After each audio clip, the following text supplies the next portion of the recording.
Há nomes que chegam até nós como um carimbo num papel oficial, secos, datados, arrumados numa linha de arquivo, e há nomes que, quando se tenta segurá-los, escorregam para fora da gaveta e começam a cheirar a tinta, a verniz, a pó de rua, a tabaco, frio em cafés onde se fala baixo. Arlindo Vicente, 1906-1977, advogado e pintor. Duas profissões que parecem pedir coisas opostas. A lei quer ordem, a pintura quer liberdade. E, no entanto, em Portugal do século XX, as duas acabam por se tocar no mesmo ponto sensível, o retrato e a assinatura, o rosto que se fixa numa tela, o nome que se fixa num documento, identidade e compromisso, memória e risco. Arlindo nasce em 1906, num país que ainda se chama reino há pouco tempo, mas que já está a caminho de deixar de o ser. A monarquia cai em 1910. A Primeira República instala-se com promessas e turbulência. E para quem cresce nesses anos, a política não é uma abstração, é um ruído de fundo constante, como o ranger de uma porta que nunca fecha bem. A infância e a adolescência de Arlindo atravessam um Portugal onde os governos se sucedem, onde a rua aprende depressa a linguagem, das manifestações, dos boatos, das prisões rápidas, das esperanças que duram pouco. E, ao mesmo tempo, é um país de rotinas antigas, o peso da igreja, a disciplina das famílias, a ideia de que o destino se cumpre mais do que se escolhe. É fácil imaginar o jovem Arlindo a descobrir cedo duas formas de olhar o mundo. Uma é a do desenho, a mão que tenta capturar uma linha, a sombra num rosto, a geometria de uma janela. A outra é a da argumentação, a frase que se constrói para convencer, a lógica que se encadeia, a necessidade de provar. A pintura ensina a ver, o direito ensina a sustentar o que se viu. E, num país que vai apertando o cerco à palavra e à imagem, essas duas aprendizagens não são neutras. Os anos 1910 e 1920 em Portugal são um laboratório de instabilidade. A República vive entre golpes, contragolpes, crises financeiras, conflitos sociais. Em 1926, quando Arlindo tem 20 anos, dá-se o golpe militar que abre caminho à ditadura nacional. A partir daí, a promessa de ordem começa a substituir a promessa de liberdade como palavra de venda. A rua muda de tom, o medo começa a ter método. E, para um jovem que escolhe o direito, a escolha não é apenas profissional. É uma entrada num sistema que se está a reorganizar para controlar. O direito em qualquer país é uma máquina de linguagem. Há fórmulas, prazos, artigos, recursos. Há a liturgia do tribunal.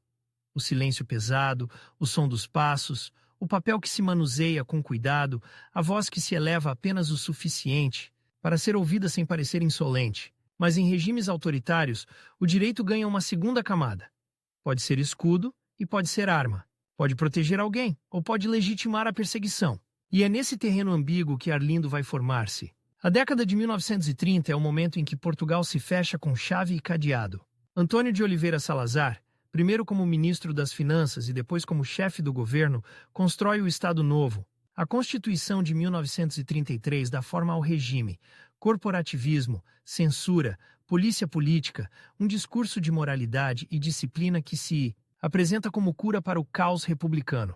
O país aprende a viver com a ideia de que há coisas que não se dizem. E, mais perigoso ainda, aprende a viver com a ideia de que há coisas que nem se pensam em voz alta. Para um estudante e depois jovem advogado, isto significa que a carreira se faz num ambiente onde a obediência é premiada e a dissidência é marcada. A universidade, os círculos profissionais, os cafés onde se discutem livros e política, tudo isso passa a ter sombras. Não é preciso ver um agente para sentir a presença do Estado. Basta a autocensura, basta o cuidado com as palavras, basta a pergunta silenciosa. Quem está a ouvir? E, no entanto, é precisamente nesses ambientes que se formam as redes de resistência, porque a oposição ao Estado Novo não nasce apenas em comícios. Nasce em conversas, em leituras partilhadas, em solidariedades discretas. Nasce em gente que se reconhece pelo modo como faz uma pausa antes de dizer um nome proibido. Nasce em advogados que aceitam defender quem ninguém quer defender. Nasce em artistas que insistem em pintar o que não cabe no retrato oficial do país. Arlindo Vicente cresce profissionalmente nesse Portugal de vigilância. A advocacia, para ele, não é só um ofício de escritório. É uma forma de estar no mundo. Um advogado aprende a lidar com o concreto. A data, o documento, a assinatura, a prova. Aprende a desconfiar do rumor e a exigir factos. Aprende a medir as palavras porque uma palavra mal colocada pode custar um processo. e, ao mesmo tempo, aprende a ler pessoas. A hesitação de uma testemunha, a arrogância de um funcionário, o medo de alguém que entra num tribunal como quem entra numa igreja, com respeito e com pavor. Mas há outra vida a correr em paralelo. A pintura. A pintura não pede autorização, não pede carimbo, não pede despacho. Pede tempo, luz, um espaço onde se possa sujar as mãos, e pede coragem, porque pintar é escolher o que se mostra e o que se omite. Num país onde o retrato oficial é o da nação ordeira, pobre mas honesta, rural, obediente, pintar pode ser uma forma de desobedecer sem gritar. Pode ser uma forma de dizer, eu vejo outra coisa. A cultura portuguesa desses anos vive uma tensão permanente. Há modernismos, há vanguardas, a gente a tentar ligar Portugal ao que se passa em Paris, em Madrid, em Londres. Há revistas, tertúlias, exposições, mas há também a censura, que não é apenas um lápis azul sobre um texto. É um sistema de condicionamento, o que se publica, o que se expõe, o que se financia, o que se premia, tudo passa por filtros. E o artista aprende a negociar com o invisível, aprende a falar por metáforas, aprende a esconder a crítica dentro de uma paisagem, dentro de um retrato, dentro de uma natureza morta que parece inocente. Arlindo Vicente, advogado e pintor, vive essa duplicidade. De dia, o mundo das petições, dos requerimentos, das audiências. À noite, ou nos intervalos roubados ao cansaço, o mundo da tela, do carvão, do óleo. E há um detalhe que importa. Estas duas linguagens não se anulam. Alimentam-se. O advogado treina a disciplina, a paciência, a capacidade de construir um caso. O pintor treina a sensibilidade, a atenção ao detalhe, a coragem de escolher um ponto de vista. Um retrato bem pintado exige uma espécie de julgamento silencioso. O que é essencial naquele rosto? O que é máscara? O que é verdade? E um bom advogado, no fundo, também faz retratos. Retratos verbais, retratos de circunstâncias, retratos de intenções. O Estado Novo gosta de retratos. Retratos do chefe, retratos da família, retratos da pátria. A iconografia do regime é limpa, controlada, moral. O país é apresentado como uma casa arrumada, onde cada um sabe o seu lugar. Mas a vida real é mais áspera. A pobreza, a imigração, a repressão, há prisões políticas, há um medo que se infiltra nas relações humanas. E é nesse contraste que a figura de Arlindo começa a ganhar densidade. Alguém que trabalha dentro de uma estrutura formal, a lei, e, ao mesmo tempo, procura um espaço de respiração. A arte. A consolidação do Estado Novo nos anos 1930 não é apenas uma mudança de governo, é uma mudança de clima. A polícia política, que mais tarde se tornará sinônimo de vigilância e terror, vai se afirmando. A censura torna-se rotina, as organizações independentes são esmagadas ou absorvidas, o sindicalismo livre é substituído por estruturas corporativas controladas, a oposição é empurrada para a clandestinidade, para o exílio, para a prisão, e, para quem decide não alinhar, o preço pode ser subtil ou brutal. Pode ser a perda de oportunidades, a dificuldade em exercer, a vigilância constante, a ameaça. Arlindo Vicente, ao longo da sua formação e início de carreira, aproxima-se de meios oposicionistas e antifascistas. Não é um gesto romântico, é um gesto perigoso, porque num regime que se apresenta como orgânico e nacional, ser antifascista é ser suspeito de ser antinacional. A linguagem do poder é essa, transforma a crítica em traição, e por isso a militância, mesmo quando feita com prudência, deixa marcas. Marca o nome, marca a reputação. Marca o modo como a polícia olha para ti. Marca o modo como certos clientes te evitam e outros te procuram em segredo. Há uma imagem que ajuda a entender esse tempo. A de um homem a assinar um papel sabendo que a assinatura é mais do que tinta. É uma exposição, um compromisso, um rasto. No Estado Novo, a assinatura pode ser uma armadilha, pode ser a prova de que estiveste num lugar, de que apoiaste alguém, de que subscreveste uma ideia, e, ao mesmo tempo, a assinatura é a ferramenta do advogado. Sem assinatura não há procuração, não há requerimento, não há recurso. Arlindo vive dentro desse paradoxo. Precisa da assinatura para trabalhar. E sabe que a assinatura pode condenar? E depois há o retrato. O retrato, na pintura, é uma forma de eternizar alguém, mas também pode ser uma forma de revelar. Um bom retrato não é apenas parecido, é interpretação. E num país onde a interpretação é perigosa, o retrato pode ser um ato de resistência íntima. Pintar alguém como ele é, com cansaço, com dureza, com ambiguidade, pode contrariar a estética oficial da virtude e da serenidade. A juventude de Arlindo atravessa também um mundo em guerra. A Guerra Civil de Espanha, a partir de 1936, acontece ao lado. É impossível para um português politicamente atento não sentir o tremor. Espanha torna-se um espelho e um aviso. A polarização, a violência, a intervenção estrangeira, a vitória de Franco. O Estado Novo português, ideologicamente próximo do franquismo em muitos aspectos, observa e aprende. E a oposição portuguesa observa e teme, porque a fronteira não é apenas geográfica, é uma fronteira de destino possível. A Segunda Guerra Mundial, embora Portugal se mantenha oficialmente neutral, altera tudo. Lisboa torna-se um lugar de passagem, de espionagem, de refugiados, de dinheiro e de medo. Há um cosmopolitismo estranho, feito de línguas diferentes nos hotéis, de malas apressadas, de olhares que não se fixam. E, ao mesmo tempo, o regime aproveita a guerra para reforçar o controle interno. A neutralidade é também uma estratégia de sobrevivência do Estado Novo. E, para quem se opõe, a esperança de que a derrota dos fascismos na Europa traga uma mudança em Portugal mistura-se com a frustração. O regime resiste, adapta-se, endurece quando precisa, suaviza a face quando convém. É nesse caldo que Arlindo Vicente se vai definindo, não como um homem de palco, mas como um homem de bastidores. E isso é importante. Há pessoas que procuram a política como quem procura luz, e há pessoas que a procuram como quem procura eficácia. Arlindo parece pertencer a este segundo tipo. Disciplinado, pragmático, com uma ética de trabalho que combina com a advocacia, mas há nele também um impulso do pintor, que é um impulso de inconformismo. O pintor não aceita o mundo como está, tenta recriá-lo. E essa recriação pode ser silenciosa, mas não é inofensiva. A vida cotidiana de um advogado em Lisboa, ou noutra cidade portuguesa, nesses anos tem uma textura própria.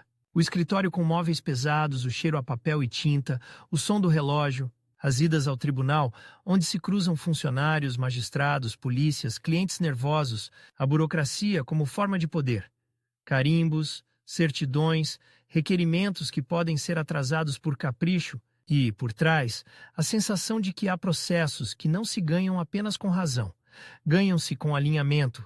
Um advogado que não alinha pode ser tecnicamente brilhante e, ainda assim, encontrar portas fechadas. Ao mesmo tempo, a pintura exige outro tipo de espaço. Um ateliê, mesmo que improvisado, uma janela por onde entra luz. A escolha dos materiais, que em Portugal não são sempre fáceis de obter com abundância, a economia do país é limitada. A vida cultural tem recursos escassos e o artista aprende a fazer muito com pouco. Aprende a reutilizar, a improvisar, a insistir. E, sobretudo, aprende a suportar a invisibilidade, porque, fora de círculos específicos, a pintura não dá estatuto imediato, não dá segurança. Dá, quando muito, uma espécie de liberdade interior. E isso, para alguns, é mais valioso do que qualquer cargo. Arlindo Vicente move-se entre esses dois mundos, como quem carrega duas identidades no mesmo bolso. E cada uma delas tem um risco diferente. O advogado, se compromete politicamente, pode ser vigiado, pressionado, impedido de exercer plenamente. O pintor, se compromete esteticamente, pode ser marginalizado, ignorado, impedido de expor. E há ainda um terceiro risco, o risco de se tornar símbolo, porque o Estado Novo sabe lidar com símbolos, sabe destruí-los, sabe cooptá-los, sabe ridicularizá-los. E Arlindo, pelo que a sua trajetória sugere, desconfia desse lugar. Prefere a substância ao espetáculo, prefere a eficácia ao culto da figura. Mas a história às vezes escolhe por nós. E começa a escolher por Arlindo muito antes de 1958, muito antes de o seu nome aparecer ligado a uma candidatura presidencial. Escolhe quando ele decide não ficar quieto. Quando se aproxima de meios antifascistas, quando usa a sua formação jurídica não apenas para subir na vida, mas para se posicionar num país onde posicionar-se é perigoso. A oposição ao Estado Novo durante décadas é um mosaico. Há republicanos, socialistas, comunistas, católicos progressistas, liberais descontentes, militares inquietos, nem sempre concordam entre si. Muitas vezes desconfiam uns dos outros, e o regime explora essas divisões com habilidade. A unidade é rara e difícil, e por isso cada pessoa que consegue circular entre mundos, entre a cultura e a política, entre a profissão e a militância, torna-se valiosa. Um advogado pode ser ponte, um pintor pode ser voz. Arlindo é, de certo modo, as duas coisas. O Estado Novo também tem uma estética, não é apenas repressão, é encenação. Há cerimônias, há discursos, há uma ideia de Portugal eterno que se repete em cartazes, em livros escolares, em programas de rádio. A cultura oficial exalta o rural, a família, a obediência, a humildade, e ao mesmo tempo o país real urbaniza-se lentamente, emigra, sofre com desigualdades. A distância entre o retrato oficial e o rosto verdadeiro do país aumenta. E é aí que a pintura de alguém que não quer pintar propaganda, pode tornar-se um gesto de honestidade. A honestidade, porém, tem custo. E o custo, muitas vezes, não aparece em grandes cenas dramáticas. Aparece em pequenas perdas, um convite que não chega, um cliente que desaparece, um processo que se arrasta, um amigo que atravessa a rua para não ser visto contigo, um telefonema que cai no silêncio. A vida sob vigilância é feita dessas microviolências e quem vive nela aprende a ler sinais. Aprende a perceber quando está a ser seguido. Aprende a falar por meias palavras. Aprende a guardar papéis. Aprende a desconfiar do excesso de curiosidade. Arlindo Vicente, ao construir a sua vida adulta, vai acumulando experiência nesse terreno. E essa experiência molda o seu caráter público. Não o de um tribuno, mas o de alguém que sabe que a palavra tem consequências. Um advogado aprende isso cedo. Um pintor aprende de outra forma. Aprende que uma imagem pode dizer mais do que um discurso e por isso pode ser mais perigosa. Há também o peso do tempo.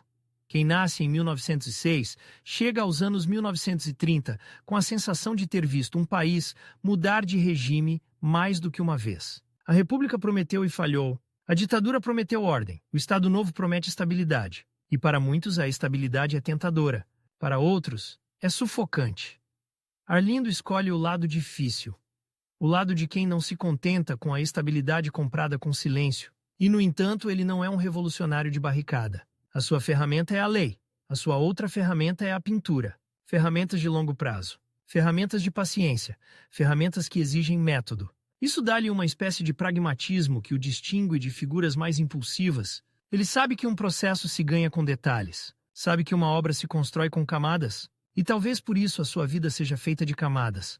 A camada pública do profissional respeitável, a camada discreta do oposicionista, a camada íntima do artista. Quando se olha para Portugal desses anos, percebe-se como a escolha de ser advogado pode ser, paradoxalmente, uma forma de procurar liberdade, porque o direito mesmo controlado ainda oferece brechas, ainda oferece procedimentos, ainda oferece a possibilidade de argumentar. O regime quer controlar tudo, mas precisa de manter uma aparência de legalidade. Precisa de tribunais, de códigos, de formalidades. E é nessa necessidade que alguns advogados encontram espaço para agir.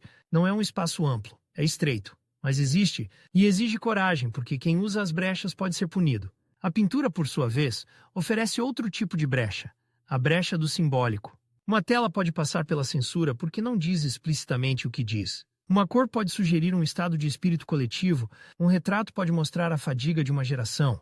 Uma paisagem pode ser mais do que uma paisagem. E, para um artista atento, isso é uma linguagem paralela, uma linguagem que circula em exposições, em casas privadas, em conversas, uma linguagem que não derruba regimes, mas mantém viva a capacidade de ver. Arlindo Vicente vai se tornando, assim, uma figura de fronteira entre o formal e o livre, entre o documento e a imagem, entre a assinatura e o retrato. E essa fronteira é um lugar desconfortável, porque não oferece pertença total. O mundo jurídico pode olhar para o pintor como distração.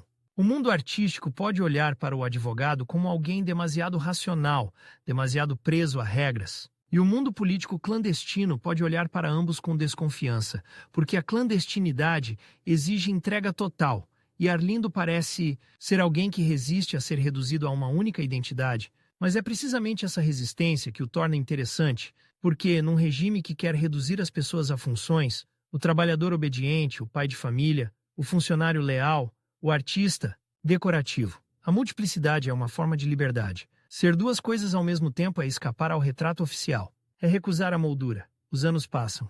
O Estado Novo endurece e adapta-se. A oposição tenta reorganizar-se, sofre golpes, prisões, infiltrações. A cultura vive entre o oficial e o subterrâneo. E Arlindo continua a trabalhar, a pintar, a circular em meios onde a palavra antifascista não é slogan, é risco.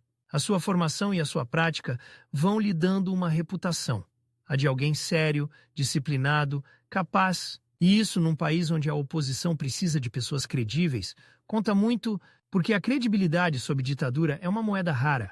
O regime controla a imprensa, controla a rádio, controla a narrativa. Quem se opõe é facilmente pintado como aventureiro, como irresponsável, como agente estrangeiro. Um advogado, com a sua postura de rigor, pode contrariar essa caricatura. Um pintor, com a sua sensibilidade, pode dar rosto humano a uma causa que o regime tenta desumanizar. Arlindo, sem procurar protagonismo, vai se tornando um nome que circula. E há um detalhe que não se deve esquecer. A vida de um oposicionista não é feita apenas de coragem, é feita de cálculo. Cálculo de riscos, cálculo de oportunidades, cálculo de quando falar e quando calar. E um advogado é, por natureza, alguém treinado para calcular, não no sentido frio, mas no sentido de medir consequências. Isso molda a forma como Arlindo se move.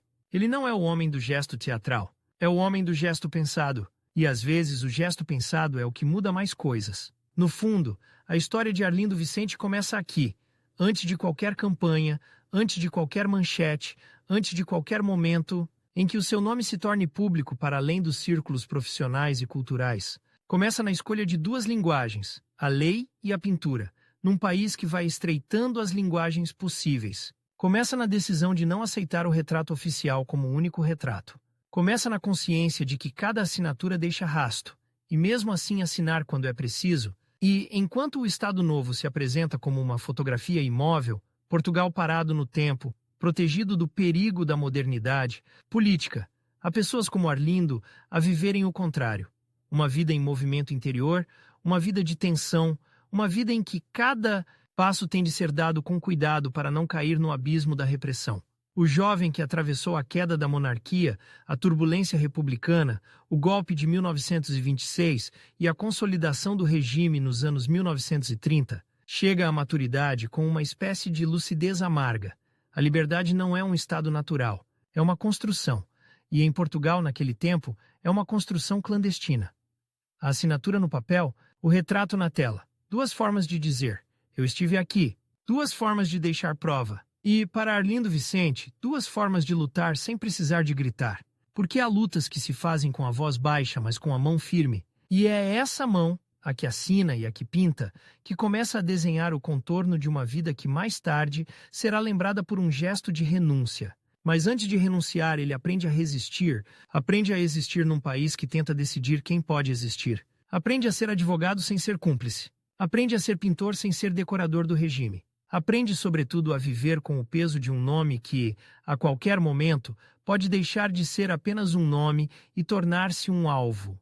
Há uma diferença entre ser vigiado e sentir-se vigiado. Ser vigiado é um facto. Alguém toma nota, alguém arquiva, alguém cruza nomes. Sentir-se vigiado é um modo de vida. A nuca que arde quando se entra num café, a frase que se corta a meio, o gesto automático de baixar a voz quando se pronuncia um apelido que não convém. No Portugal do Estado Novo, a vigilância não precisava de estar sempre presente para funcionar. Bastava que fosse possível. Bastava que fosse provável, bastava que fosse lembrada. Arlindo Vicente entra na idade adulta com essa probabilidade a acompanhá-lo como um casaco pesado. Advogado, pintor. Duas atividades que, num país normal, poderiam coexistir como excentricidade elegante. Ali coexistem como risco duplicado, porque o advogado mexe em conflitos reais. Propriedade, trabalho, família, acusações, prisões, e o pintor mexe em algo ainda mais difícil de controlar. A forma como as pessoas se veem a si próprias. O regime tolera o primeiro enquanto ele não se torna incômodo. Tenta domesticar o segundo para que ele não se torne perigoso. O Estado Novo é um sistema que gosta de superfícies lisas, a ordem, a moral, a disciplina, a ideia de que Portugal é uma casa antiga onde cada móvel tem lugar marcado. E, no entanto, por baixo dessa superfície, a fricção. A gente que desaparece por uns dias e volta com um olhar diferente. Há cartas que não chegam. Há jornais com espaços em branco, onde a censura passou como lâmina. Há famílias que aprendem a não fazer perguntas. Há uma economia que empurra para a emigração, uma pobreza que não cabe nos discursos oficiais, uma guerra que se aproxima e depois passa ao lado, mas deixa marcas no modo como o mundo se organiza. O advogado, nesse contexto, é uma figura ambígua. Pode ser o homem do sistema, o intérprete obediente da lei que o regime diz respeitar, mas pode ser também o homem das brechas. Porque o Estado Novo precisa de tribunais, precisa de códigos, precisa de uma aparência de normalidade jurídica, precisa de dizer, aqui é a lei. E é nessa necessidade que alguns profissionais encontram espaço para agir, um espaço estreito, cheio de arame farpado invisível, mas espaço. Arlindo Vicente trabalha nesse corredor apertado. A advocacia obriga-o a lidar com o concreto. datas, certidões, procurações, requerimentos, prazos. O papel é matéria, o carimbo é poder, a assinatura é compromisso. E, num país onde a polícia política, a PVDE primeiro, depois a PIDE, se alimenta de rastos, a assinatura é também exposição. Um nome num documento pode ser apenas um nome, ou pode ser uma pista. Há dias em que o trabalho de um advogado parece banal. Uma disputa de herança, um contrato mal feito, um arrendamento que termina mal, um acidente de trabalho. E há dias em que o trabalho se torna outra coisa. Defender alguém que foi preso por distribuir panfletos, por participar numa reunião clandestina, por escrever o que não devia, por pertencer a uma organização proibida, por ter amigos errados. Nesses casos, o tribunal deixa de ser apenas tribunal, torna-se palco de forças desiguais. O juiz, o Ministério Público, a polícia, a burocracia, tudo pode funcionar como engrenagem de um mesmo mecanismo. E o advogado, se não for cúmplice, tem de ser obstinado. Tem de insistir onde a insistência é vista como insolência. Tem de pedir o que sabe que será negado, porque o pedido fica registrado. E o registro, às vezes, é a única forma de resistência possível. O Estado Novo não gosta de ruído. E um advogado que faz perguntas é ruído. Um advogado que exige provas é ruído. Um advogado que recorre é ruído. Um advogado que não se limita a cumprir o ritual e a aceitar o resultado é ruído. Arlindo Vicente, com a sua disciplina e pragmatismo, sabe que o ruído tem de ser calculado. Não se trata de gritar. Trata-se de não deixar que o silêncio seja total. E depois há a outra vida. A pintura não tem prazos processuais, mas tem outra tirania. A da luz. A luz muda, a luz foge, a luz exige presença. Um ateliê em Lisboa, ou em qualquer cidade portuguesa da época, é muitas vezes um espaço improvisado, com cheiro a óleo de linhaça, a terebintina, a madeira velha, pincéis lavados e relavados até perderem a forma, panos manchados, telas reaproveitadas. A economia não é generosa com artistas, e o regime não tem interesse em financiar quem não lhe serve. O artista aprende a fazer do pouco uma linguagem, aprende a insistir. A pintura para Arlindo não é ornamento, é respiração, mas até a respiração pode ser vigiada. Porque o circuito cultural também tem filtros, exposições, prêmios, encomendas, crítica, tudo passa por redes onde a proximidade ao poder conta. E, mesmo quando não há proibição explícita, há um mecanismo mais eficaz. A marginalização não se proíbe, ignora-se, não se prende, fecha-se a porta. Não se censura com lápis azul, censura-se com ausência de convite. O artista então aprende a falar por dentro, a esconder o que quer dizer na escolha de um tema, na dureza de uma linha, na sombra num rosto. Um retrato pode ser apenas um retrato, ou pode ser uma acusação silenciosa.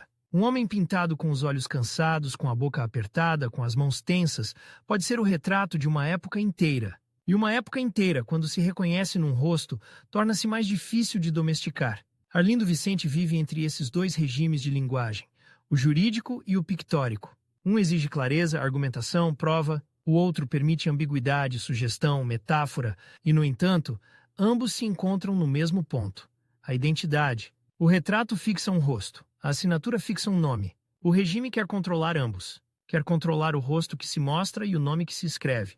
A vida sob o Estado Novo é também uma vida de redes. Redes de confiança, redes de prudência. A oposição não é um bloco.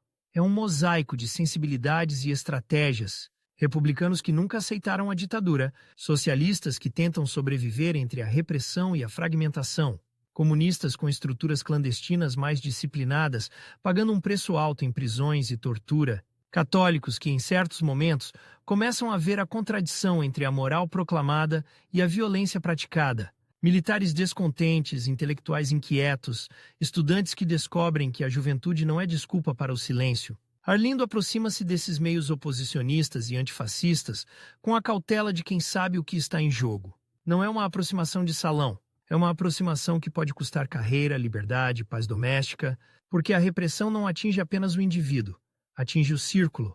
Um homem marcado politicamente arrasta consigo suspeitas sobre amigos, colegas, clientes, e, num país pequeno, onde todos se cruzam, a marca espalha-se depressa. Há uma cena típica desses anos, repetida 1000 vezes com variações.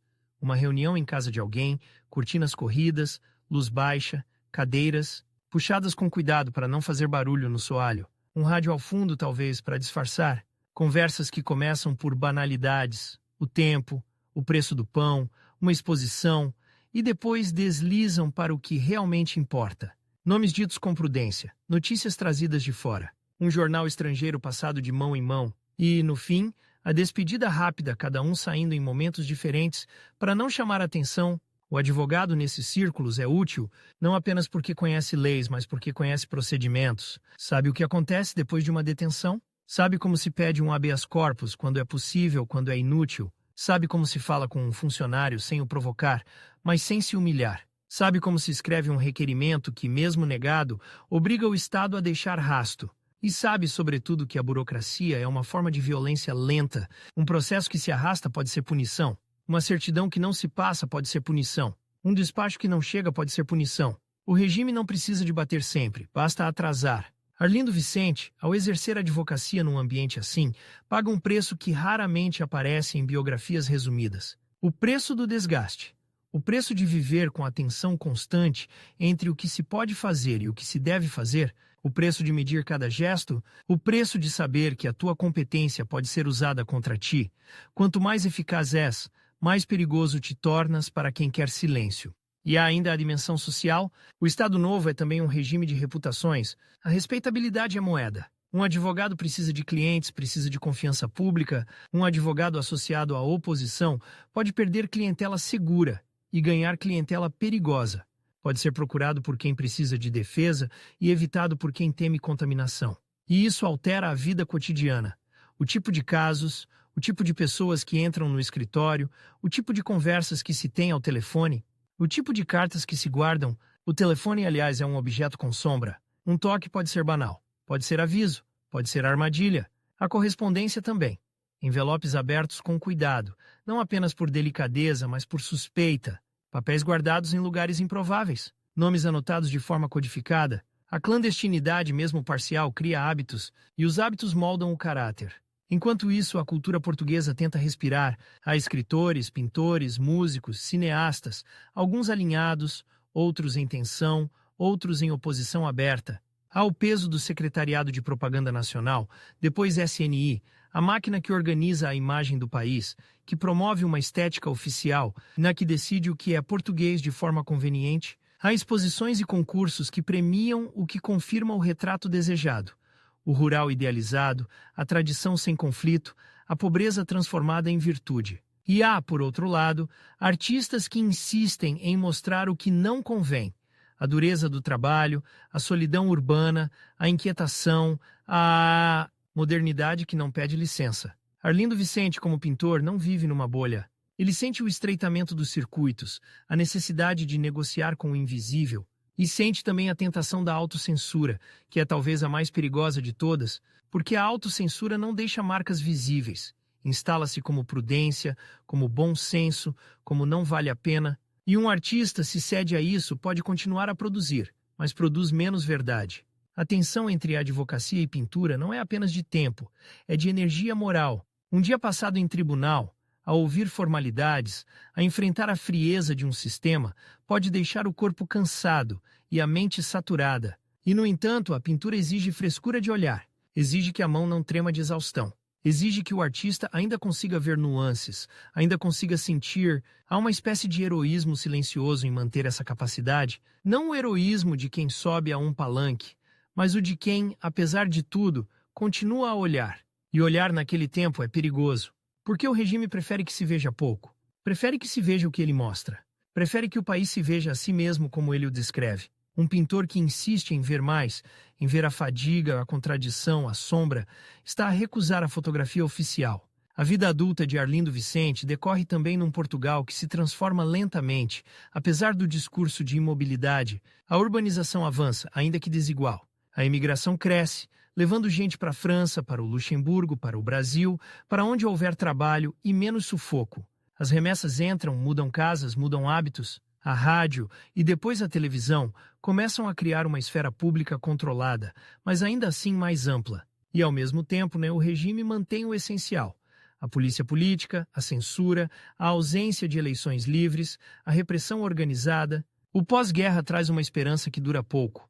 A derrota dos fascismos na Europa faz muitos acreditarem que Portugal não poderá ficar igual. Mas o Estado Novo adapta-se, reposiciona-se.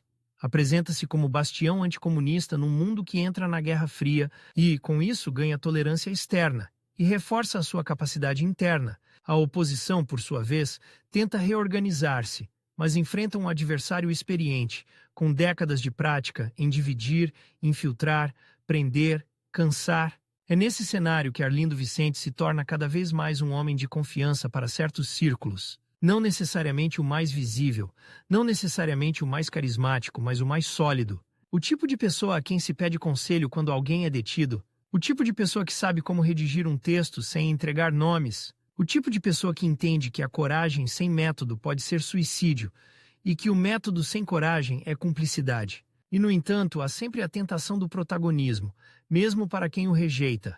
Porque a oposição precisa de rostos, precisa de nomes. Precisa de figuras que possam concentrar esperança, e o regime, paradoxalmente, também precisa disso. Precisa de identificar, de rotular, de transformar pessoas em alvos. Um homem que prefere bastidores pode ser empurrado para a frente por necessidade histórica, e isso cria uma tensão íntima. Querer intervir no mundo real, mas desconfiar do culto da figura pública. Arlindo Vicente parece carregar essa tensão como se fosse parte do seu temperamento. O advogado nele sabe que a eficácia muitas vezes exige discrição. O pintor nele sabe que a verdade muitas vezes exige exposição. E o cidadão nele sabe que há momentos em que a discrição se torna insuficiente. O preço de não alinhar não é sempre espetacular. Às vezes é apenas uma vida mais difícil. Um caminho profissional com obstáculos invisíveis. Um convite para uma comissão que nunca chega. Um processo que poderia ser resolvido depressa e se arrasta sem explicação. Um funcionário que, ao ver o teu nome, muda de tom. Um colega que te trata com cordialidade fria. Um cliente que hesita antes de entrar no teu escritório, olhando para os lados como se o corredor tivesse olhos. E há o preço psicológico. A vigilância prolongada cria uma espécie de fadiga moral. Não é medo constante, porque ninguém aguenta medo constante. É uma mistura de alerta e cansaço, de prudência e irritação. É a sensação de que a vida poderia ser mais simples, se cedesse um pouco, se calasse um pouco, se pintasse apenas o que agrada, se defendesse apenas o que é seguro, e é precisamente aí que se mede a fibra de alguém. No modo como resiste à sedução da facilidade, a advocacia para Arlindo é também uma escola de humanidade, porque o advogado vê o país por dentro, vê a pobreza que chega ao tribunal em forma de dívidas pequenas e desespero grande, vê a violência doméstica escondida atrás de questões de família, vê o trabalhador que não tem linguagem para se defender, apenas mãos gastas. Vê o pequeno comerciante esmagado por impostos e arbitrariedades. Vê o preso político que tenta manter dignidade enquanto o sistema o trata como caso administrativo. E tudo isso alimenta o pintor. Porque o pintor, quando pinta um rosto, não pinta apenas um rosto, pinta uma vida. O retrato, então, torna-se mais do que motivo artístico. Torna-se método de memória. Num país onde a história oficial tenta apagar dissidências, fixar rostos é uma forma de dizer: isto existiu. E a assinatura, por sua vez, torna-se mais do que formalidade jurídica. Torna-se gesto de responsabilidade. Assinar uma defesa, assinar uma procuração, assinar um texto. Assinar, sabendo que o nome pode entrar num arquivo que não é apenas arquivo. Há arquivos que cheiram a papel velho e poeira. E há arquivos que cheiram a medo. A polícia política constrói os seus com paciência. Fichas, fotografias, relatórios, interseções, informadores. Um país inteiro reduzido a notas e, para quem está do lado da oposição, há sempre a consciência de que se pode estar numa dessas fichas, que alguém algures tem o teu nome escrito com tinta burocrática e que essa tinta pode um dia transformar-se em algemas. Mesmo assim, a vida continua. Há trabalho, há família, há amigos. Há momentos de normalidade que não são falsos, são necessários. Um jantar onde se fala de pintura e não de política. Um passeio onde se observa a luz no Tejo, a cor das fachadas, o movimento dos elétricos. Lisboa, com a sua beleza melancólica, também é cenário de resistência silenciosa. A cidade onde se aprende a viver com duas camadas, a visível e a subterrânea, e a arte nesses momentos não é fuga, é manutenção de sanidade. Porque um regime autoritário não quer apenas controlar ações, quer controlar imaginação, quer que as pessoas deixem de imaginar alternativas, quer que a ideia de mudança pareça infantil, perigosa, impossível. A pintura, a literatura, a música, quando não domesticadas, mantém viva a capacidade de imaginar, e isso é subversivo. Arlindo Vicente, ao insistir em ser pintor enquanto é advogado, está a insistir em manter duas formas de liberdade: a liberdade de argumentar, mesmo dentro de limites, e a liberdade de ver, mesmo quando o olhar é desconfortável. Ele não é um boêmio desligado do mundo, é um profissional com os pés no chão, e não é um tecnocrata sem alma. É um artista com inquietação. Essa combinação é rara, e num país fechado torna-se ainda mais rara. Os anos avançam para a década de 1950. O regime parece sólido, a oposição parece cansada, mas por baixo da superfície há fermentação. Há descontentamento em setores diversos, há militares que não aceitam a humilhação de um país politicamente atrasado, há intelectuais que já não suportam a asfixia. Há trabalhadores que sentem o peso de uma economia controlada e desigual. Há uma juventude que começa a olhar para fora e a perceber que o mundo não é inevitavelmente assim. E Arlindo Vicente está lá, no meio, como uma espécie de nó discreto. Não o homem que aparece em cartazes. Ainda não. Mas o homem que, pela sua seriedade, pode ser chamado quando se precisa de alguém que assine. E a assinatura naquele tempo é sempre mais do que assinatura. É um gesto que abre portas e abre perigos. Porque há um momento em que a oposição percebe que precisa de usar as próprias regras do regime contra ele. Se há eleições presidenciais, mesmo controladas, mesmo viciadas, elas podem ser ocasião de mobilização, podem ser ocasião de quebrar o silêncio, podem ser ocasião de obrigar o país a falar, nem que seja por semanas. E para isso são precisos nomes, nomes com credibilidade, nomes que possam circular sem parecerem aventureiros, nomes que possam, por um instante, concentrar a esperança dispersa. Arlindo Vicente, com a sua vida de advogado sob vigilância e pintor sob estreitamento cultural, vai se aproximando desse ponto sem o procurar como destino pessoal. Ele não parece feito para o culto da personalidade, mas a história não pergunta se alguém gosta de protagonismo. A história, quando encontra uma pessoa que combina disciplina, coragem e reputação, tende a empurrá-la para a frente. E é aqui que a tensão se torna quase física. Porque para alguém como Arlindo, a intervenção pública não é apenas risco pessoal. É risco para os outros. Um advogado sabe que cada ato tem consequências em cadeia. Um pintor sabe que cada imagem pode ser interpretada de formas que escapam ao autor. E um oposicionista sabe que cada passo pode desencadear repressão sobre redes inteiras. O Estado Novo, por sua vez, não dorme. Observa, registra. E, quando sente ameaça, reage com uma mistura de brutalidade e cálculo. Não precisa de prender toda a gente, basta prender alguns. Não precisa de proibir tudo. Basta criar medo suficiente para que muitos se calem sozinhos. E depois de cada onda de esperança, vem uma onda de desgaste. O regime é mestre nisso. Deixar que a esperança suba o suficiente para identificar rostos e depois esmagar com o método. Arlindo Vicente aprende a viver com essa mecânica. Aprende a não confundir prudência com rendição. Aprende a não confundir coragem com imprudência. Aprende a escolher batalhas. E, sobretudo, aprende a suportar a lentidão. Porque a ditadura não é apenas violência. É tempo roubado, anos em que a vida poderia ser outra coisa, anos em que a energia de um país é gasta a contornar proibições em vez de construir futuro, e no meio dessa lentidão há gestos pequenos que têm peso. Um quadro pintado quando se poderia desistir, um processo assumido quando se poderia recusar, uma assinatura colocada quando seria mais confortável não a colocar, um encontro mantido quando seria mais seguro cortar relações. São esses gestos que, vistos de longe, parecem quase invisíveis. Mas são eles que mantêm uma linha de continuidade, uma linha que liga a resistência cultural à resistência política, uma linha que liga o retrato à assinatura. Arlindo Vicente, ao longo desses anos, vai se tornando precisamente isso, uma linha, não uma figura monumental, mas uma continuidade teimosa, um homem que tenta ser livre em várias frentes ao mesmo tempo, e paga por isso com desgaste, com vigilância, com limitações, com a necessidade constante de medir o mundo. E quando mais tarde o seu nome for lembrado sobretudo por um gesto de desistência, convém lembrar o que veio antes. Porque desistir naquele contexto não é sempre recuar. Às vezes é concentrar forças, às vezes é escolher onde a assinatura pesa mais. E para entender esse gesto futuro, é preciso sentir o peso acumulado destes anos.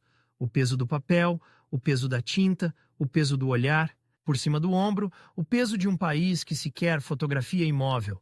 E, no entanto, tem gente dentro dele a insistir em ser movimento. O retrato e a assinatura, o rosto e o nome. Arlindo Vicente passa a vida a lidar com ambos, como quem segura objetos frágeis em mãos firmes. Porque sabe que, num regime que controla a imagem e a palavra, a fragilidade não está no papel nem na tela. Está na pessoa. E mesmo assim ele continua a assinar. Continua a pintar. Continua a existir fora da moldura que lhe oferecem. E isso por si só já é uma forma de combate. Uma forma silenciosa, metódica, persistente. Uma forma que prepara o terreno para um momento em que o silêncio, por algumas semanas, vai ser quebrado em voz alta. 1958 não começa em janeiro, nem em fevereiro, nem sequer no dia em que alguém decide, num gabinete ou numa sala de jantar, com as cortinas corridas, que é desta vez. 1958 começa muito antes, no modo como um país aprende a falar baixo. Começa no hábito de olhar para o chão quando passa um agente, no reflexo de mudar de assunto quando entra um desconhecido no café, na forma como a palavra eleições se diz com um sorriso curto, quase irônico, como quem diz teatro. E, no entanto, há anos em que o teatro, mesmo controlado, mesmo com bilhetes marcados e lugares reservados para os amigos do encenador, pode abrir uma fresta de ar.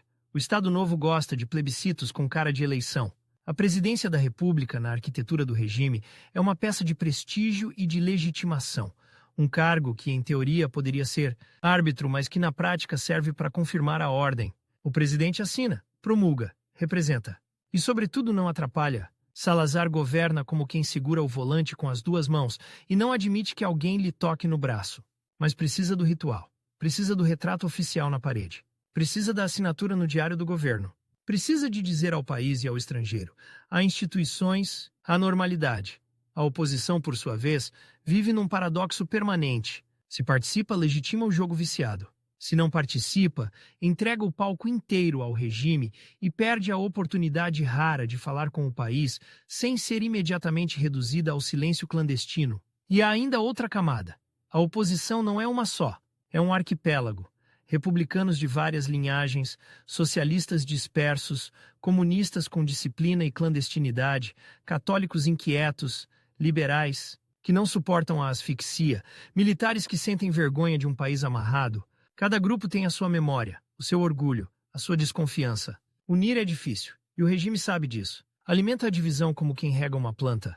É nesse terreno que o nome de Arlindo Vicente começa a circular com um peso diferente. Não apenas o advogado que conhece as brechas e os procedimentos, não apenas o pintor que insiste em ver rostos onde o regime prefere máscaras, mas alguém que pode, num momento específico, emprestar ao gesto político uma coisa rara: respeitabilidade sem submissão.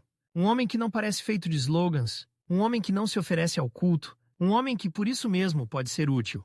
A candidatura presidencial num país livre é uma corrida de programas, debates, comícios, promessas. Em Portugal, em 1958, é outra coisa. É uma operação de risco. É uma travessia curta por um campo minado. Há prazos legais, formalidades, recolha de assinaturas, apresentação de listas, declarações. Há também a realidade paralela. A censura que corta, a polícia que segue, os informadores que anotam, os telefonemas que não são apenas telefonemas. E há o medo que não é abstrato. É concreto, tem morada, tem esquadra, tem cela. Arlindo Vicente entra nesse ano com a experiência de quem já sabe o que significa assinar. A assinatura para ele não é um gesto elegante no fim de uma carta. É um ato que cria responsabilidade e cria rastro. Um advogado aprende cedo que o papel é uma arma de dois gumes. Protege e denuncia. Um requerimento pode salvar alguém, ou pode servir de prova contra quem o escreveu. Uma procuração pode abrir uma porta ou pode ser usada para mapear uma rede.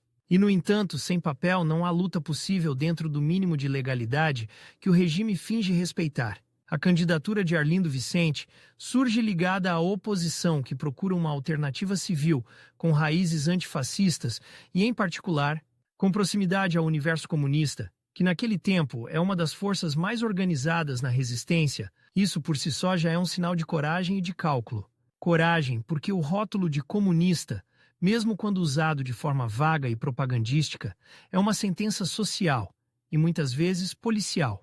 Cálculo, porque a organização clandestina comunista tem capacidade de mobilização, de distribuição de propaganda, de disciplina.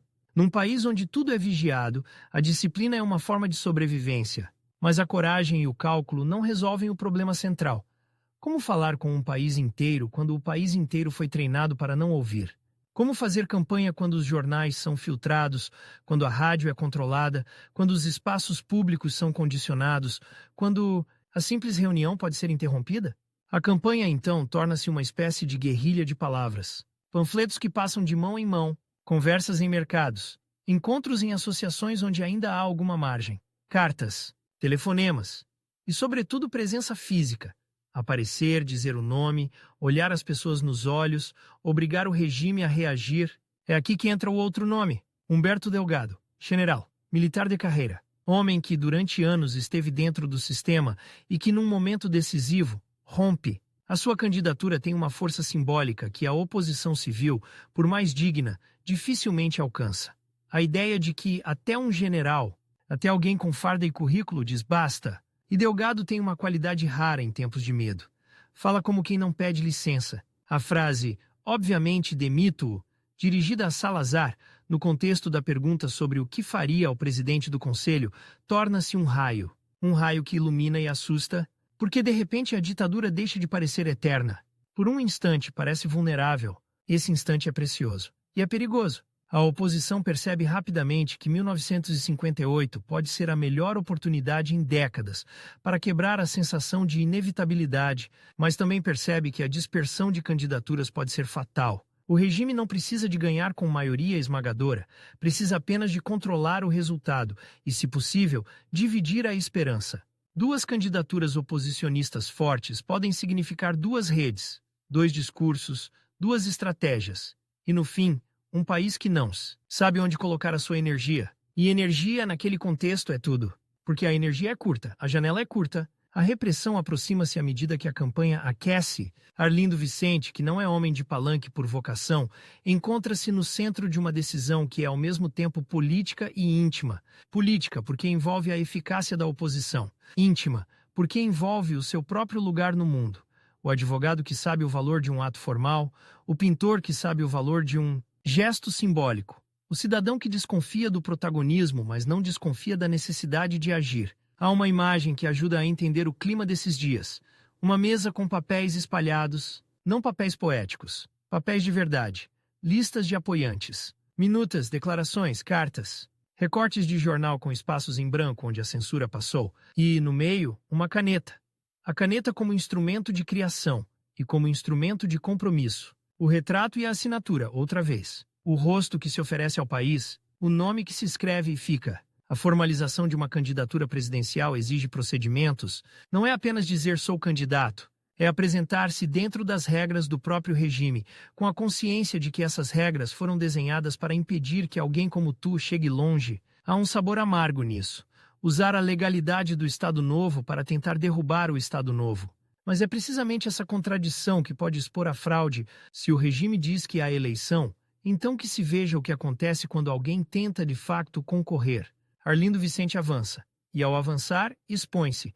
Não apenas ele, expõe o seu círculo, expõe colegas, expõe amigos, expõe potencialmente clientes. Um advogado com nome associado a uma candidatura oposicionista torna-se alvo fácil de pressões subtis, inspeções, atrasos, obstáculos administrativos, perda de clientela respeitável e torna-se alvo de pressões menos subtis, vigilância apertada, interrogatórios, ameaças. O regime sabe trabalhar com gradações, sabe que nem sempre é preciso prender, às vezes basta estragar a vida. A campanha, entretanto, ganha temperatura.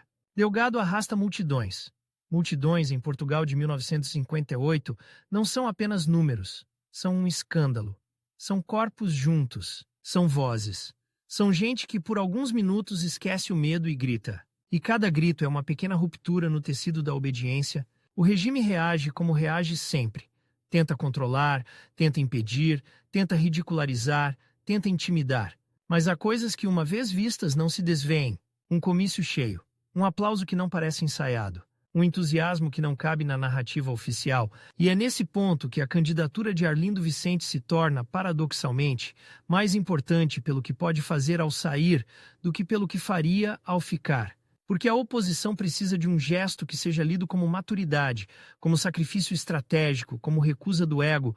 Precisa de mostrar ao país que não está ali para colecionar nomes, mas para concentrar uma possibilidade real. E Arlindo Vicente, com a sua desconfiança do culto da figura pública, com a sua disciplina de advogado e a sua sensibilidade de pintor, está talvez mais preparado do que outros para entender o valor de um recuo que não é rendição. A retirada da candidatura a favor de Humberto Delgado não é um capricho. É uma decisão tomada sob pressão, num ambiente em que cada dia conta, a janela política é curta e o risco cresce a cada hora. O regime não vai permitir que a campanha se transforme numa avalanche. Vai tentar cortar o fluxo, vai tentar isolar Delgado, vai tentar assustar os apoiantes, vai tentar, sobretudo, criar a sensação de que tudo é inútil. E, para combater essa sensação, a oposição precisa de unidade visível. Arlindo Vicente retira-se. E esse gesto, que à primeira vista pode parecer apagamento, é na verdade uma assinatura pesada. Uma assinatura que diz: o meu nome não é mais importante do que a hipótese. Num país onde tantos foram educados a proteger o próprio pequeno espaço, o emprego, a reputação, a tranquilidade, abdicar de um lugar de destaque é uma forma de coragem diferente. Não é a coragem do ataque frontal, é a coragem de não se agarrar ao palco. Mas não há gestos limpos em ditadura. Não há decisões sem custo. Ao retirar-se, Arlindo Vicente não desaparece do radar. Pelo contrário, confirma-se como alguém que participa do jogo perigoso. O regime lê a retirada não como desistência, mas como coordenação. E coordenação é ameaça. A polícia política prefere opositores isolados, vaidosos, fragmentados. Um opositor que aceita subordinar o próprio nome a uma estratégia comum é mais difícil de neutralizar, porque não se compra com vaidade e não se divide com elogios. A partir daí, o seu lugar público muda. Antes, podia ser visto como advogado e pintor com ligações oposicionistas, um homem suspeito, mas ainda encaixável numa categoria de vigilância rotineira. Depois de 1958, passa a ser alguém que esteve no centro de uma decisão histórica, e isso tem consequências imediatas, mesmo quando não aparecem em manchetes. As consequências começam no cotidiano, no modo como se entra no escritório e se sente que há olhos a mais, no modo como um cliente hesita antes de falar, no modo como um funcionário público, ao ver o nome, faz uma pausa mínima, mas suficiente para dizer tudo. No modo como o telefone toca e, por um segundo, o corpo se prepara para o pior. A repressão muitas vezes não precisa de espetáculo. Precisa de rotina. Precisa de transformar a vida numa sucessão de pequenos avisos. E, ao mesmo tempo, 1958 não é apenas um ano de campanha. É um ano de revelação. Revela a força latente de um país que parecia resignado. Revela a capacidade do regime para manipular e reprimir quando se sente ameaçado. Revela também as fragilidades da oposição. Divergências, desconfianças, limitações logísticas, falta de acesso aos meios, mas, acima de tudo, revela uma coisa que fica na memória coletiva como uma cicatriz luminosa.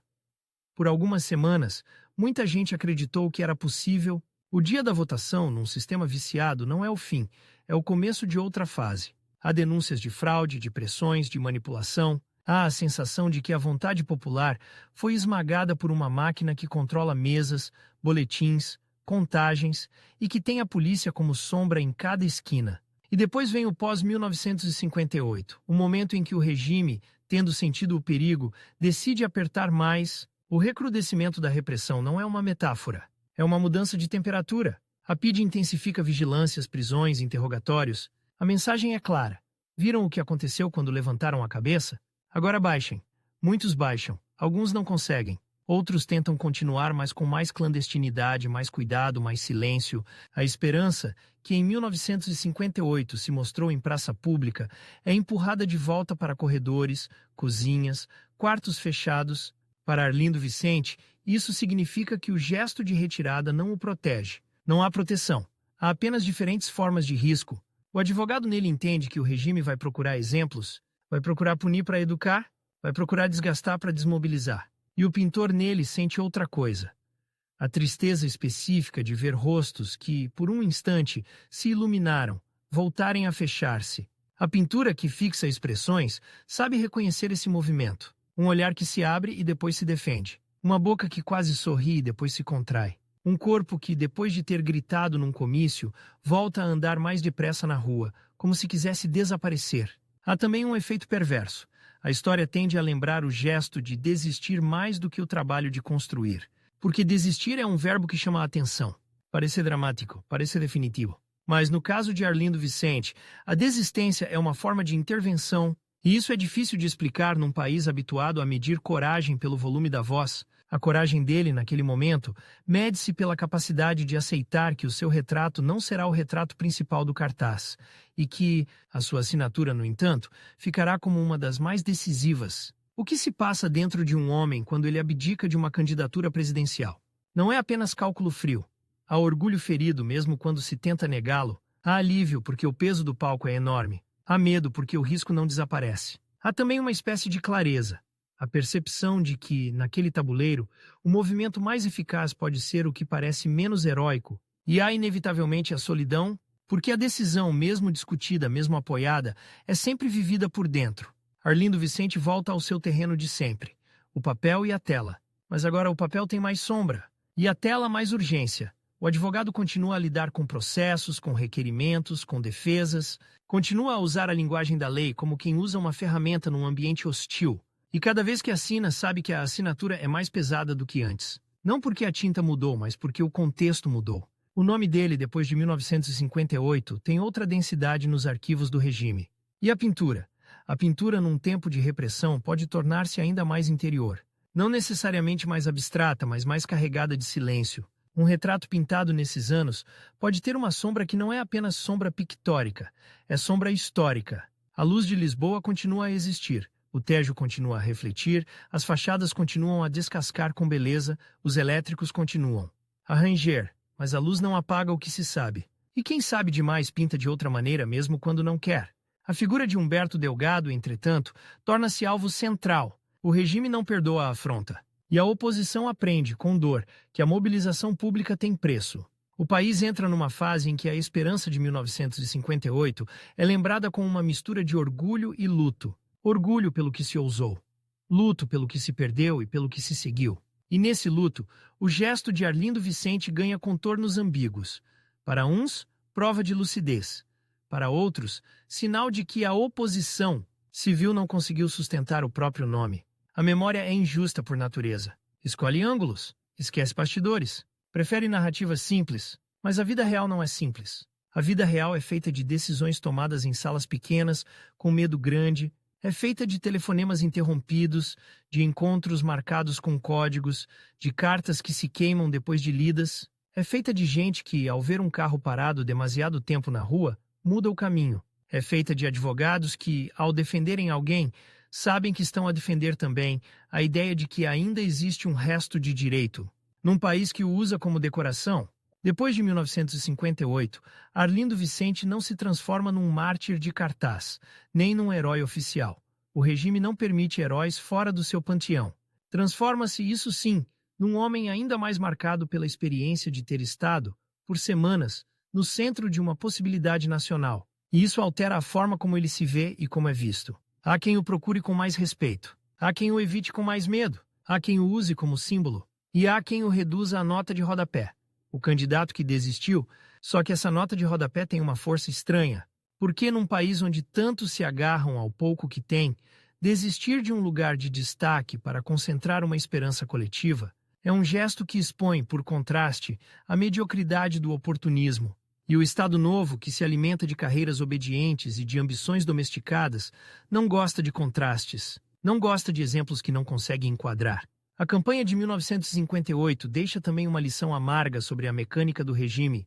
O Estado Novo não é apenas censura e polícia, é também administração, igreja, escola, corporativismo, propaganda, uma rede de dependências. É um país onde o emprego pode depender de uma palavra certa, onde a licença pode depender de um favor, onde a ascensão pode depender de silêncio, e por isso, quando a oposição aparece com força, o regime não reage apenas com cacetetes, reage com a máquina inteira. Pressiona patrões, pressiona funcionários, pressiona famílias. O medo não é distribuído ao acaso, é distribuído com método. Arlindo Vicente, como advogado, vê esse método de perto. Vê como um processo pode ser usado para cansar, vê como uma acusação vaga pode ser suficiente para destruir reputações, vê como a lei, que deveria ser escudo, pode ser transformada em lâmina. E, ao mesmo tempo, vê como a lei ainda pode ser usada como obstáculo à arbitrariedade total, um recurso, um requerimento, um pedido de esclarecimento. Pequenas pedras no sapato da máquina. Não derrubam a máquina, mas obrigam-na a mancar por instantes. E às vezes esses instantes salvam alguém. O gesto de 1958, a retirada, é também um gesto de leitura do tempo. Há momentos em que a história oferece uma janela e depois fecha-a com violência. A janela de 1958 abre-se porque há fissuras. Descontentamento, desgaste, uma candidatura militar inesperada, uma oposição que decide arriscar. Fecha-se porque o regime percebe o perigo e responde. E quem vive dentro desse abrir e fechar aprende uma coisa: não se pode desperdiçar um instante. Se o instante pede unidade, a unidade tem de ser feita, mesmo que doa. Arlindo Vicente, ao abdicar, faz do seu nome uma ferramenta e não um fim. E isso é raro, porque a política, mesmo em ditadura, mesmo na oposição, tem vaidades, tem disputas, tem ressentimentos. Tem gente que prefere perder com o próprio nome do que ganhar com o nome de outro. E ele escolhe o contrário, escolhe a hipótese. O país, no entanto, não muda em 1958. O regime mantém-se, Salazar mantém-se, a repressão endurece, a esperança é empurrada para baixo, e é precisamente por isso que o gesto de Arlindo Vicente fica com uma espécie de brilho triste. Ele aponta para um Portugal que poderia ter sido e não foi, um Portugal em que a assinatura num boletim de voto teria valor real, um Portugal em que o retrato do presidente na parede não seria apenas decoração de um poder imutável, mas reflexo de escolha. E, no meio desse Portugal que não chega, a vida continua com a sua teimosia. O advogado continua a trabalhar, o pintor continua a pintar, e cada ato, depois de 1958, carrega uma memória recente. A memória de multidões, de comícios, de palavras ditas alto, e depois a memória do silêncio que volta. Um silêncio mais pesado porque já se ouviu o contrário. Há um detalhe que diz muito sobre ditaduras. Elas não suportam a ideia de que alguém possa agir sem querer recompensa. Porque a lógica do regime é a lógica da troca. Obediência por segurança, silêncio por carreira, alinhamento por proteção. Quando aparece alguém que abdica de um lugar de destaque por uma razão que não cabe nessa troca, o regime fica sem linguagem. Não sabe se compra, se ameaça, se ridiculariza. E quando não sabe, tende a esmagar. Por precaução. Arlindo Vicente, depois de 1958, vive com essa precaução sobre si. Vive com a consciência de que o seu nome está mais sublinhado. Vive com a sensação de que qualquer passo pode ser interpretado como sinal. E, ainda assim, continua. Continua a assinar quando é preciso assinar. Continua a fixar rostos quando o país tenta esquecer rostos. Continua a existir numa zona onde a liberdade é sempre parcial, sempre contestada, sempre cara, e talvez seja isso que torna 1958 tão decisivo na sua biografia. Não o momento em que ele tenta ser presidente, mas o momento em que ele mostra que a política para ele não é palco, é instrumento. O retrato pode ficar para outro. A assinatura essa ele coloca onde acha que pesa mais. E, num país de superfícies lisas, esse tipo de gesto deixa uma ranhura pequena, mas funda.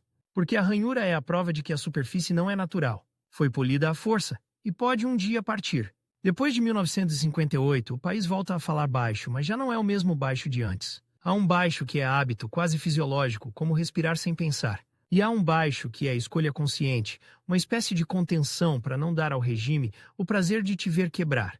Nas ruas de Lisboa, o mesmo empedrado, as mesmas fachadas com roupa a secar, o mesmo cheiro a café e a tabaco nos balcões estreitos.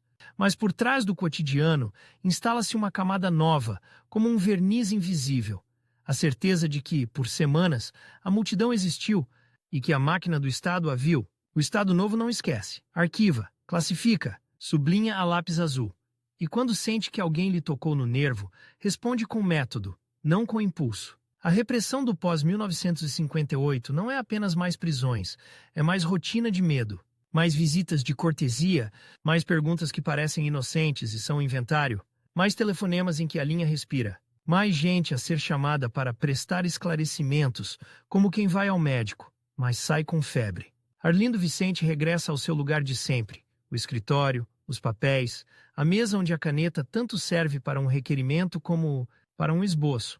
E descobre que o lugar de sempre já não existe. O mesmo endereço, sim, a mesma porta, talvez, mas o ar mudou. Um advogado, num regime autoritário, trabalha com uma matéria paradoxal. A lei é ao mesmo tempo escudo e armadilha. O Estado Novo gosta de parecer legal.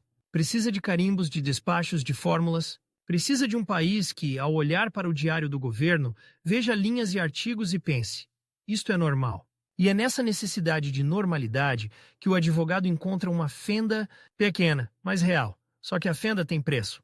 O advogado que insiste em usar a linguagem do direito para travar a arbitrariedade torna-se, ele próprio, um problema. Não porque derrube o regime, não derruba, mas porque obriga o regime a justificar-se, a escrever, a deixar rasto.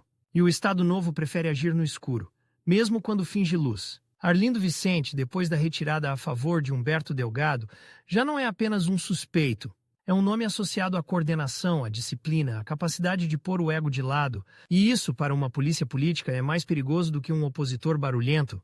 A vida profissional começa a sentir o peso dessas classificações. Há clientes que continuam a procurá-lo precisamente por ele ser quem é. Porque confiam num homem que não se vende fácil. Num homem que já mostrou que a assinatura pode ser sacrifício e não vaidade. Mas há também os outros, os que se afastam por medo, os que preferem um advogado discreto, os que não querem ver o seu nome, o nome da sua empresa, o nome da sua família, a circular em corredores onde se cochicha. E num país corporativo, onde licenças e favores e autorizações são oxigênio, o medo é uma moeda forte. O Estado Novo sabe usar a economia do cotidiano como instrumento de punição. Nem sempre é preciso prender. Às vezes basta atrasar, basta complicar. Basta fazer com que um processo se arraste, que uma certidão demore, que um despacho se perca. Basta criar a sensação de que a vida com aquele homem por perto fica mais difícil. E a dificuldade, quando se prolonga, educa. Educa a família, educa os amigos, educa os colegas, educa até os indiferentes. E, no entanto, há uma coisa que o regime não consegue controlar por completo: a memória do rosto. O retrato, a imagem. A forma como um país, mesmo calado, guarda na cabeça certas cenas como se fossem fotografias clandestinas. Um comício cheio, um general a dizer o que ninguém dizia, uma candidatura civil a abdicar para concentrar forças. A retirada de Arlindo Vicente não apaga o seu rosto. Fixa-o de outra maneira. Não como protagonista de cartaz, mas como figura de bastidor que, de repente, se torna essencial para entender o que aconteceu. É curioso. A história, quando é contada depressa, gosta de heróis que avançam e desconfia de quem recua. Mas há recuos que são avanço disfarçado. Em 1958, a assinatura de Arlindo Vicente não foi a assinatura de um homem a pedir lugar. Foi a assinatura de um homem a abrir espaço, e esse espaço, depois, torna-se uma espécie de sala vazia na memória política portuguesa. Uma sala onde se sente que podia ter entrado outra coisa, outra vida, outro país. O regime fecha a porta com força. Mas a sala ficou desenhada. Os anos 60 chegam com o seu peso próprio.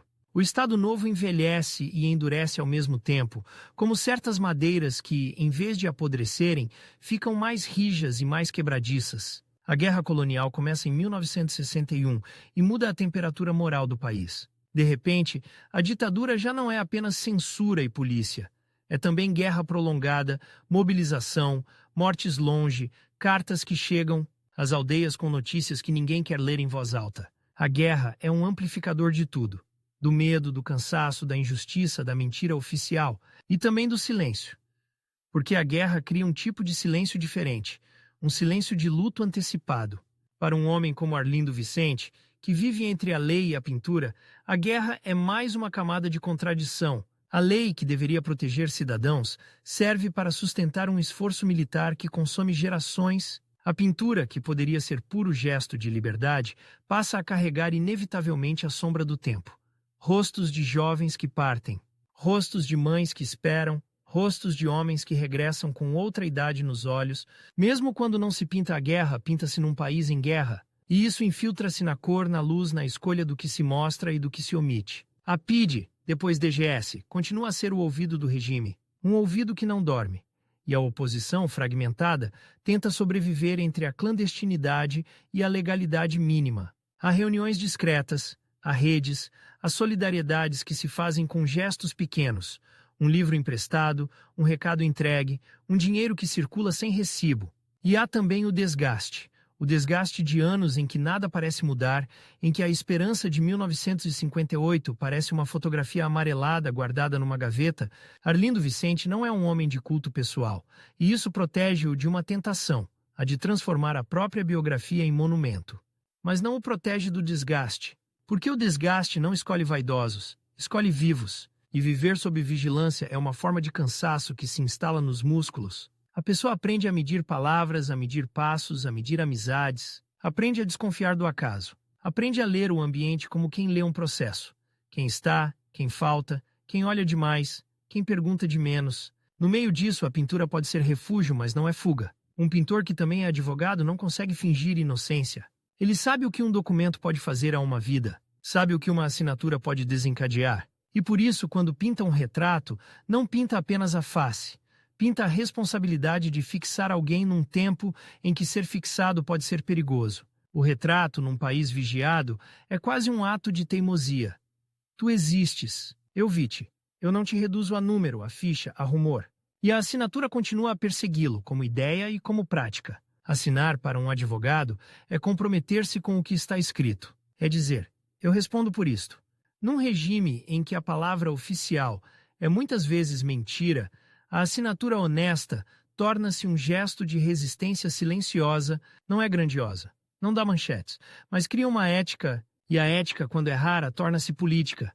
O Estado Novo, entretanto, tenta reescrever 1958 como episódio controlado, como prova de que há eleições, como demonstração de que o regime é orgânico e estável. Mas a estabilidade, quando precisa de polícia para existir, é apenas imobilidade armada. E a imobilidade armada tem um problema. Acumula tensão. A guerra colonial acumula tensão. A economia acumula tensão. A imigração em massa acumula tensão. Gente a sair, aldeias a esvaziar, famílias a viver de cartas e remessas. E a cultura, mesmo vigiada, acumula tensão. Escritores, artistas, jornalistas a empurrar limites, a inventar maneiras de dizer sem dizer. Arlindo Vicente está nesse Portugal que empurra limites com cuidado. Não como estrela de vanguarda, mas como homem que conhece o preço de cada passo. A sua militância antifascista, a sua proximidade a meios oposicionistas, não são adereços, são escolhas que moldam o modo como ele trabalha e como é tratado. E há um detalhe cruel. A ditadura não precisa de provar nada em tribunal para punir socialmente. Basta insinuar, basta deixar circular. Basta que um nome apareça num relatório. E o resto faz-se sozinho, porque o medo é um excelente propagandista. Os anos passam.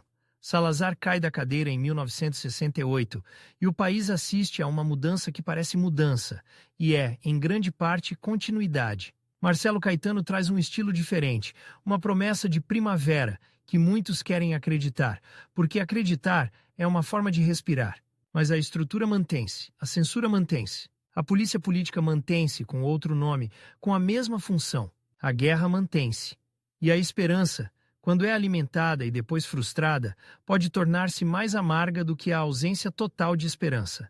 Para Arlindo Vicente, que já viu uma janela abrir-se e fechar-se com violência em 1958, a prudência não é cinismo, é experiência. Ele sabe que o regime é capaz de oferecer pequenas concessões para ganhar tempo. Sabe que a normalidade é uma máscara útil. E sabe, sobretudo, que a história não se move apenas por discursos. Move-se por estruturas que cedem quando já não aguentam o próprio peso. E então chega 1974. O 25 de abril não é um raio caído do céu limpo.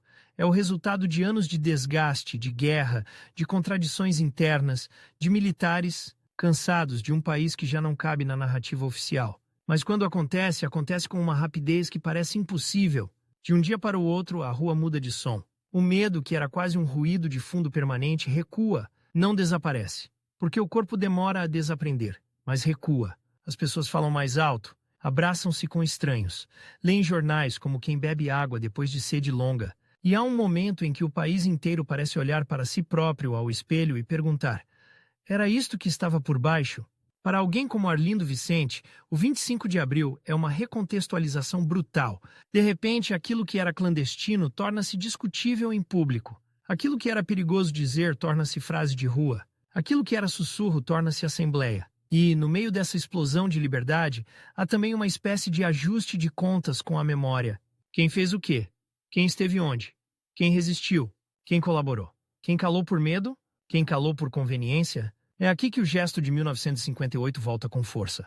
Porque a democracia recém-nascida precisa de genealogias, precisa de antepassados, precisa de momentos que provem que o país não foi apenas vítima, que também tentou. E 1958, com todas as suas derrotas e fraudes, torna-se um desses momentos. Humberto Delgado é lembrado como símbolo de coragem frontal, e Arlindo Vicente, muitas vezes, aparece como nota lateral, o candidato que retirou.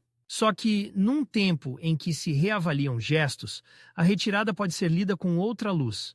não como apagamento, mas como disciplina política, num ambiente em que a disciplina era rara e cara. A liberdade, porém, não resolve automaticamente a vida de quem passou décadas sob vigilância. Há feridas que não fecham com decretos. Há carreiras que foram travadas, há obras que ficaram por mostrar, há relações que se quebraram. E há também um fenômeno estranho. Quando a censura cai, o silêncio acumulado pode ser tão grande que nem sempre se sabe o que dizer primeiro. A liberdade exige prática, exige músculo. E um país que foi treinado para falar baixo precisa de reaprender a falar sem pedir desculpa. Arlindo Vicente atravessa esses anos finais já com idade, com uma vida inteira de papéis e telas, de compromissos e recuos estratégicos, de coragem sem espetáculo. O seu legado artístico, como acontece com tantos artistas que não foram promovidos pelo regime e que também não se transformaram em ícones imediatos da Revolução, corre o risco de ficar numa zona cinzenta, conhecido por alguns, esquecido por muitos, citado em círculos. Mas não necessariamente integrado no grande álbum nacional. A política tem holofotes. A pintura, muitas vezes, tem luz de ateliê, mais íntima, mais lenta. E, no entanto, há uma coerência que atravessa tudo: o retrato e a assinatura. O retrato como insistência na pessoa concreta, no rosto que não é estatística, a assinatura como insistência na responsabilidade, no ato que deixa rasto e que não se apaga com facilidade. Em ditadura, assinar é perigoso. Em democracia, assinar volta a ser normal. Mas quem assinou quando era perigoso não esquece o peso da caneta. E quem pintou rostos quando o país preferia máscaras não esquece a importância de olhar. A morte chega em 1977, já depois da Revolução. Já num Portugal que tenta organizar-se, discutir-se, reinventar-se. Morre num tempo em que a história começa a ser recontada com pressa, porque há urgência de construir futuro e, ao mesmo tempo, urgência de distribuir lugares no passado. E é aí que a biografia de Arlindo Vicente fica exposta a uma injustiça típica.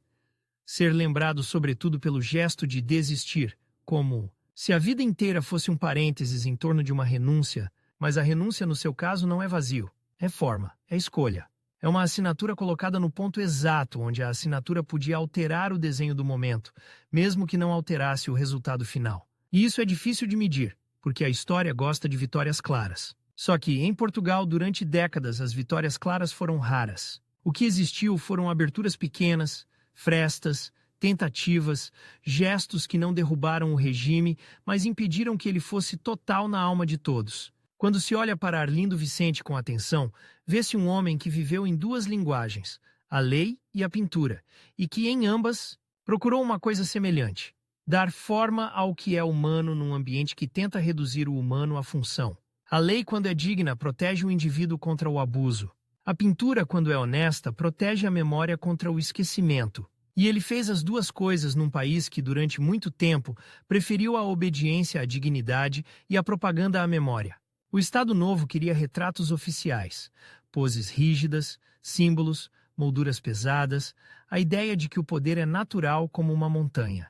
Arlindo Vicente, pintor, sabia que nenhum rosto é natural assim, que a pele tem história, que o olhar denuncia, e o Estado Novo queria assinaturas obedientes, promulgações, concordâncias, carimbos que fazem a máquina andar sem ruído. Arlindo Vicente, advogado, sabia que a assinatura pode ser travão, pode ser recusa, pode ser compromisso com alguém que o regime quer esmagar.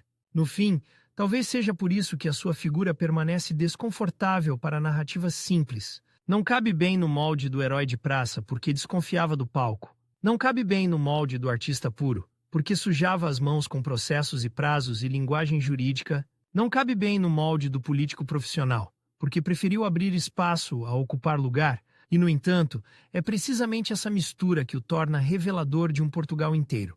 Um país onde, durante décadas, a liberdade teve de ser praticada em pequenas doses, em gestos discretos, em assinaturas que podiam custar a vida social, em retratos que podiam ser lidos como desafio. A memória, com o tempo, tende a escolher um único fotograma. O fotograma de 1958, O Candidato que se Retira, mas a vida de Arlindo Vicente é um filme mais longo, feito de cenas menos espetaculares e mais difíceis. O escritório onde se escreve, contra a corrente, a tela onde se fixa um rosto quando o país prefere esquecer, a disciplina de não se deixar seduzir pelo próprio nome, a coragem de aceitar que, às vezes, o gesto mais forte é aquele que não te coloca no centro do quadro. E quando se pensa nele, Já depois de 1974, já depois de 1977, num Portugal que tenta decidir o que fazer com o seu passado, fica uma imagem persistente: uma mesa, papéis, tinta. Uma assinatura que não é ornamento, um retrato que não é propaganda. E a sensação de que, mesmo quando a história parece feita apenas por quem grita mais alto, há homens que mudam o desenho do momento. Com um gesto silencioso, preciso, quase técnico, um gesto que não pede aplauso, um gesto que abre espaço, e que por isso mesmo continua a incomodar e a iluminar.